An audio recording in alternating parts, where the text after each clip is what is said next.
And as I mentioned, it's a Woman Wednesday.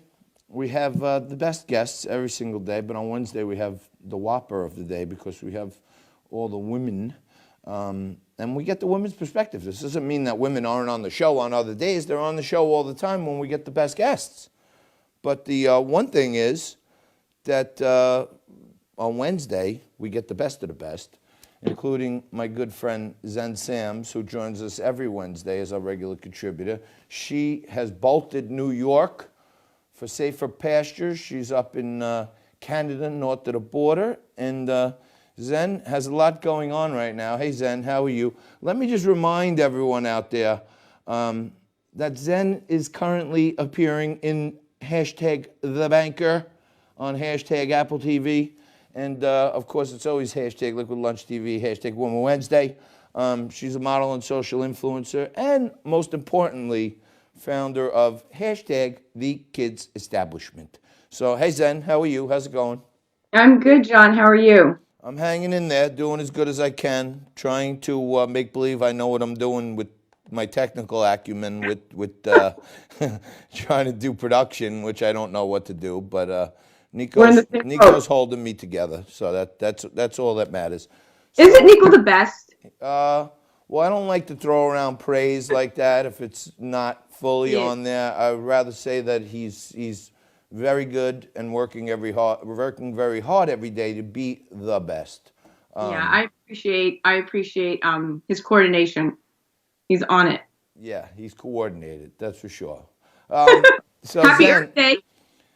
happy Earth Day to you. I'm not a big observer of Earth Day. I don't really believe that humans have much of an effect on the universe, but I respect it, and there's always a little more we could do to be good shepherds of our planet. Yeah. But tell us how the banker is doing first and foremost. I know you're promoting that. I know there was some issues getting it out of the box, and now all of a sudden it's on. It's on everywhere, Apple TV. How is it going so far?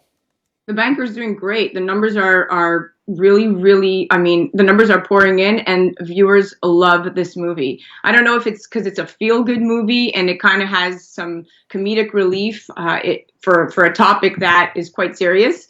But Apple TV is very happy, and it rolled out in the perfect time during quarantine. So everybody had pretty much no choice but to not go see it in the theaters because they weren't allowed. And so since it's been on Apple TV, I've been getting phone calls. People love the movie, and it's getting a lot of traction. Samuel L. Jackson wore the banker shirt that production gave out to cast and crew during the World concert earlier this week, and it was huge promotion, over millions of viewers on his platform. So thanks, Sam Jackson. We love that you wore the banker. Romulus is very happy about that, and I'm sure so is everybody else that was part of the film.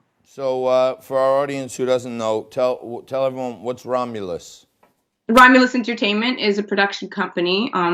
Brad Feinstein is the founder, and they are the equivalent of a small studio between New York, LA. They also shoot tons of movies in Atlanta for the tax credits throughout different cities and where tax credits are given. But the production company, Romulus Entertainment, has produced really impressive films. The Banker with Samuel L. Jackson, Jungle Land with Charlie Hunnam, American Woman with Sienna Miller, Georgetown, which is a really good movie for the older crowd. It's senior citizens, more for seniors, older crowd, directed by Christoph Waltz.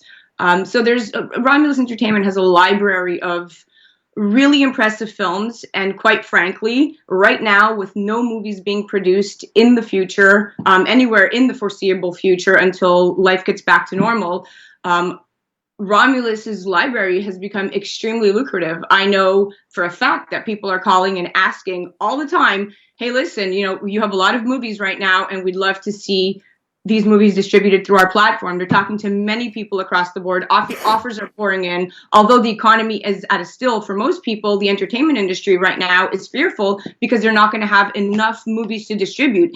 Every single film festival has been canceled across the board. The Cannes Film Festival is not postponed, but in fact canceled. And with a huge void in the market, it needs to be filled. The entertainment industry is rushing. So people are really, the one thing that keeps people calm is being able to put on their favorite movie at the end of a day or their favorite TV show and just escape all the COVID drama. So although the entertainment industry is experiencing difficulty at the moment, like every industry across the board, I think this is a prime moment for the production companies that have movies in their pipeline, in the library, ready to go, that could be distributed, that have not been distributed as of yet. So Romulus Entertainment is in a great place, and the phone has not stopped ringing. But on a different note, I wanted to cover some important things that I think, this COVID thing is wreaking havoc on the entire world. And for me, look, I'm in Montreal, Canada right now, and Quebec has about 20,126 cases and just about 1,100 deaths. The confirmed COVID cases in Canada are about 38,000, 39,000, with about 1,800 deaths. So the numbers are very different than what we're seeing in the tri-state area. But we're also seeing like a huge discrepancy across the board. What is it that makes people very sick or hardly sick at all? And after much research, and I have been really kind of researching this as much as I could, there's two major possible reasons as to why this is happening. And the head of Decode in Iceland, his name is Kari Stephenson. They have conducted some of the most expert studies to date. One is the genetic sequence of the virus itself. Some strains make people sicker, while than others, they're not sick at all. So the unique genetics of each person who catches it are extremely, probably going to be extremely important to look at in research, because it seems to be that COVID-19 has a theme. It's currently the leading cause of death amongst Americans, killing more than 1,800 Americans daily since April 7th. By comparison, though, heart disease typically kills 1,774 Americans daily, and cancer kills 1,641. Now, here's the kicker. In a fast-moving epidemic, far more victims pour into hospitals or die at home than doctors can attest for. At the same time, the mildly ill or asymptomatic never get tested. So those two factors distort the true fatality rate in opposite ways. Because if you don't know how many people are infected, you don't know how deadly the virus is. So only when tons of thousands of antibody tests are done will we know how many silent, carriers there may be in the US and Canada. So this is becoming a little bit of, the numbers are being skewed because of the underreporting of data. Right. Well, if we get more testing, you say tens of thousands, it's hundreds of millions that we need here in the U.S. But if we get more data, then that's going to, if you ask me, continue to lower the mortality rate, which is, a good thing, which lessens the severity that we have to consider here going forward. You know what I'm saying? There was a study done in California not long ago where they tested a community, and they found that the antibodies were present in more than 50% of the population, meaning that all of these people had it, passed it, and went about their daily lives, and we're only really looking at the numbers of the people that are getting sick, confirmed cases, and dying. And that number is very skewed, because if you have all of these other people that have the antibodies, that have no symptoms, that are going about their daily lives, then those numbers need to be accounted for, because right now there's fear across the world. People don't want to leave their homes. They don't want to go to the grocery store, and righteously so. Social distancing needs to continue until this is understood or, under control. Now, here's the scary part. Scary or sane, John? Does letting kids get coronavirus help build immunity among our wider society? So this is a question that's been trending a lot on the internet, and recently released here in Quebec, Quebec's public health director, Horacio Arruda, he told a news conference last Friday that it was very excessively rare for children to develop severe symptoms from COVID-19. Allowing them to catch the virus and become immunized would help the wider society, he said, because the more children will be, in his opinion, naturally immunized by the disease, the less they will become active vectors with older people, he said.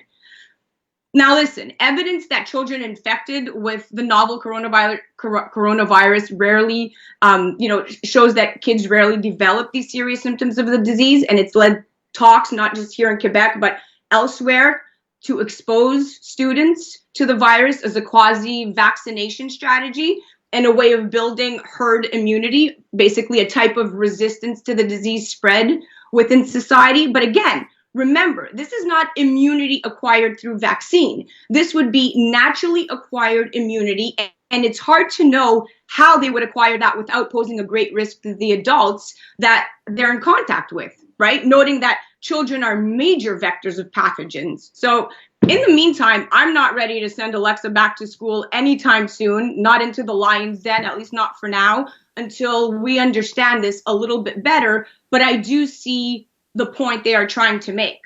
Right. Well, look, there's there's some schools of thought out there that, unfortunately the death toll would have been higher, but you could avoid a lot of this stuff with the people who are younger and aren't high risk by allowing everyone to just fraternize, and then you get the herd immunity. But unfortunately, it's like it's like the farming term, culling the herd. Sometimes the weak ones and the sick ones, it's better for the herd. If the older, the weaker, the sicker ones aren't, mulling around amongst everyone. Unfortunately, here we're not talking about sides of beef. We're talking about humans. So I feel like here in the U.S., when we first heard about this, they were saying 1 million people could die if we don't do certain things. 2 million people could die. Now we're at 50,000. Every one of them means something. Right, but it was. I'd rather have done this than seeing 2 million senior citizens be gone from the planet and us be allowed to stroll around freely. But because we've chosen this, and here in New York and probably other places, we're going to be on the back end of this phased back to work and back out of the house order, because they're going to regionally target hotspots. And then on top of it, this is going to have a number of other effects on our life and lifestyle for the foreseeable future, because everyone's going to have to wear masks. Yeah. They're still going to keep social distancing in place. So, a restaurant that may have 100 people, they may be allowed to open. Exactly. And they may be allowed to have 25 people at a time in there, sitting 2 people at a table for 4. But I would imagine it's going to get difficult to eat with the masks on. So, until someone figures out the mask with the, maybe you got to get a Velcro on the mask that you could fold it up and eat, so it still covers your nose, but you could put the food in or something, or washable masks. I know this is becoming a thing. Talking to my daughter who's 4, Alexa says to me all the time, "Do I need a mask?" And I said, "Well, here in the province of Quebec, where I'm in Canada, they haven't required everyone wear a mask, although they recommend it. I do when I go to the grocery store." So I said to her, "Well, we're going to make your own." So we started making masks. But I found myself thinking, "Wow, I never thought my art project with my 4-year-old would be a mask to cover her and protect her from a potentially deadly disease." So talking to children about the pandemic, it's a very difficult time for children and the loved ones that care for them. And children are home from school, daycare. They're worried about the older ones, at least. I have my nieces and my nephew who are in my sister's home where we're quarantining. There's a range of children here. Alexa's 4, Marino is 10, Daniela is 13, and Juliana is 15. So, look, I'm sure they're worried about themselves and their friends getting ill from COVID-19, and certainly parents and family members can play an important role in helping children understand the current situation in a way that's, number one, honest, accurate, and minimizes anxiety. So I always say, because people email me all the time, like, how are you dealing with talking to Alexa? My rule is begin with informing yourself and correct misinformation.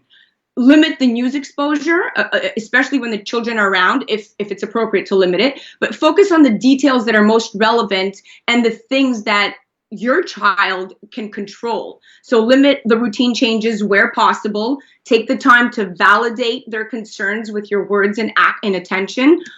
Kids pick up everything. Review good hygiene and practices, and if appropriate, make fun games out of these habits, right? Like, we always sing happy birthday twice when she washes her hands. We always make sure that we wipe properly and make sure that we don't touch the doorknobs after we've used the bathroom. So we're taking extra steps. because going forward, even when she is allowed to go back to school, like you just said, John, life will not be the same. It will be very different. I don't know what the classroom will entail. I don't know it will even look like. So I always remain calm and reassuring. And remember that children will react to both what we say and how we say it.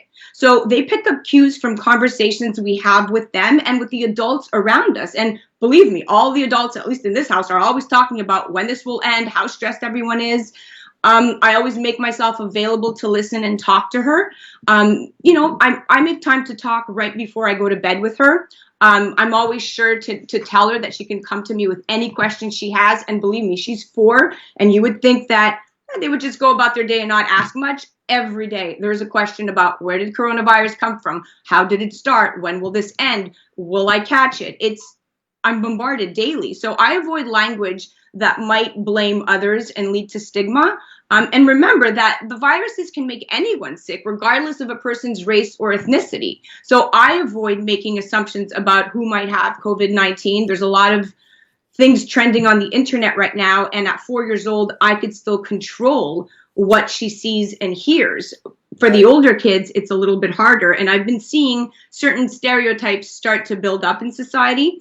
And I want to avoid that for her. I also pay attention to what she sees and hears online, because she's on her tablet often and she's on YouTube Kids. And although we can control it, yesterday I found myself coming across a show that she watches on YouTube. It's, parents and kids create these shows, whether it's Ryan's Mystery, Play Date. And they were talking about Corona, making masks and talking about, oh my goodness, if we go out, will we get exposed? And I shut it down because it was almost too much information. And I thought, if anybody's going to talk to her about it, it should be me.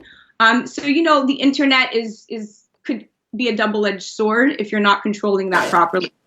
Yeah. That's pretty much how I'm handling it when it comes to my 4-year-old. All right. Well, I know the other thing that you want to talk about is we're seeing the emergence of all kinds of new things these days. And now I guess people are doing digital catwalks and yes, digital fashion. Tell me about how I can go on a digital catwalk. Okay, so a really cool article in Forbes got published by the senior contributor Brooke Roberts-Islam, and it was virtual catwalks and digital fashion, how COVID-19 is changing the fashion industry. And essentially, what we're realizing is the latest is that social distancing will last probably for another 12 to 18 months until a viable vaccine is available. So our timeline in the fashion industry, just like every other industry, is about 18 months away. And the fashion industry's predictive seasonal systems have long been labeled out of date, John. I mean, come on, people are always talking about sustainability, and do fashion shows even make sense anymore? We covered that in the studio not long ago during Fashion Week when I brought the bunny, remember? But the fashion industry right now, the impact COVID-19 is going to have on the crisis is it's going to reshape the fashion industry. And when we get back on our feet, how is the fashion industry going to have changed? Well, Matthew Drinkwater, he's the head of the Fashion Innovative Agency, it's called FIA, at the London College of Fashion, says that his team's workload has escalated sharply during the crisis. His agency developed immersive consumer experiences that basically bring the technology giants, including Microsoft, MSFT, and Lucasfilms together with leading fashion brands. So the FIA are experts at basically delivering digital fashion solutions that defy physical limitations and even reality. There is a dramatic shift towards digital solutions at this time of mass quarantine. And Drinkwater said that it's an opportunity to redefine business models and build a more sustainable, progressive future for the fashion industry. As a team of fashion and technology pioneers who basically remit to create fashion and technology first, what they're doing is working on projects that will redefine the industry. And he claims that going back to business as usual is not even an option. So the requirement to integrate all forms of digitization, from supply chain and creation to showcasing and retailing, is basically forcing every brand to embrace the technologies that empower this. And here's how people can view. So most of these platforms are on beta, but Carrie Murphy, founder of The Fabricant, literally as you would sound it out. It's a big fashion house that only produces digital clothing, said that the current situation has proven how fragile the industry basically and our financial system is. And having worked with a number of brands as well as pioneering denim manufacturer Sortie Enterprises, with whom the Fabricant, which is the platform I just told you, created basically a cradle-to-cradle certified digital denim collection. And basically, brands are already looking for radical ways to redefine their culture and operation to a more digital mindset. So the big question is, how will consumers respond to fashion post-COVID? So look, after all the research, and they have done lots of surveys, especially with online, consumers react to what brands and retailers put out there to be consumed, right? And behavioral change will obviously depend on new experiences, just like digital fashion being adopted by brands is going to depend on these human experiences. So digital fashion is slowly gaining traction, if not being worn on digital platforms like Instagram already. Instagram, and as an influencer, companies are calling me wanting to team up for them to send me their product so I could wear it and then regurgitate it on my Instagram page because of the followers. They're coming up with more creative ways where before high fashion would not be really reaching out to influencers.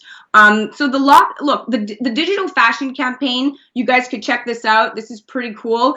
So the recent digital fashion campaign by Selfridges demonstrates and they explore the future of fashion and retail through the medium art of digital art. They have a new platform called Leela, Leela, and it's now in beta, and it's the first big step towards this. So, look, the lockdown of retail stores worldwide hasn't only slashed consumer spending, but basically prompted new questions over purchasing behavior for non-essential items in a time of crisis. Because look, high fashion is not essential. So on the subject of retail shutdowns, what does this really mean for collections in the near to midterm and the future? There's no more catwalks. There's going to be no more fashion shows. Right now, there's a lot of questions, and one specialist by the name of Catherine Broom from Luxury and Fashion at Odgers Berndtson said that the spring-summer season has basically been written off, and autumn and winter have significantly pared down. So they are predicting smaller collections, less SKUs, and in general a more considered approach of the size of clothing ranges. Because look, it makes sense to reduce the number of styles and samples and focus only on clothing that doesn't have the inbuilt of the highly seasonal garments that required to make all of these fabrics. So it's really the achievement of sustainability goals by a completely unforeseen market force, and the biggest driver of all is commerciality. So look, everything is shifting and everything is changing. But do you remember back on March 16th, the big Adidas gaffe, when the chief executive emailed all his retail staff telling them that they had to stay open for business to ensure that they can pay their monthly bills and salaries, calling closing down stores the easy option? Do you remember that one, or did that go right over you? No, I don't remember that one, but tell me more. Adidas basically said, no, we're going to keep our stores open on March 16th. And within 24 hours, this decision was reversed, followed by a public statement claiming that the brand cares about the health of the global community above all else. Now, Nike capitalized on this. In contrast, what did they do? They had already closed their stores before the Adidas blunder and basically followed with the public plea. And they said to the brand community to follow the social distancing guidelines consistent with their, with the closures of our government. And, now companies are branding themselves with every decision they make and every action they take. And consumers are watching and basically deciding on which brands to align with their social, political, and spiritual worldviews. So, the market is so competitive that one mistake from a clothing brand and you lose people across the board, whether it's the brand ambassador that is wearing the clothing that is now being accused of XYZ offense, which we've seen a lot happen these days. People lose their sponsors overnight. The Lachlan girls lost their sponsors the minute that their mom was charged. So, it's very important that as a brand, that they start to respond to what the changes are and how consumers, the important things that consumers look for prior to purchasing to remain connected. Got it. Got it. All right. Well, Zen, thank you so much. I personally don't really care about what's going to be fashionable 18 months from now. I'll wear the same sweatpants I've been wearing for the last 2 days for the next 18 months if that's what I have to do to get out of the house. But I know women care about this stuff, and big time global advertisers and merchandisers and stuff, they're already thinking way ahead. So we got to keep ourselves up to speed on all of this. But thank you for the North of the Border report. I guess you got to crack open a Molson Golden. And yeah, no, I've been here for a little over a month, and I still have not had a Molson Golden. no Molson yet. All right. Zen, thank you so much. You're the best. We'll see you again soon. Stay safe. Check out Zen on Instagram and all the social media. She's a social media phenomena. And, for lack of a better word, she's quite the commentator.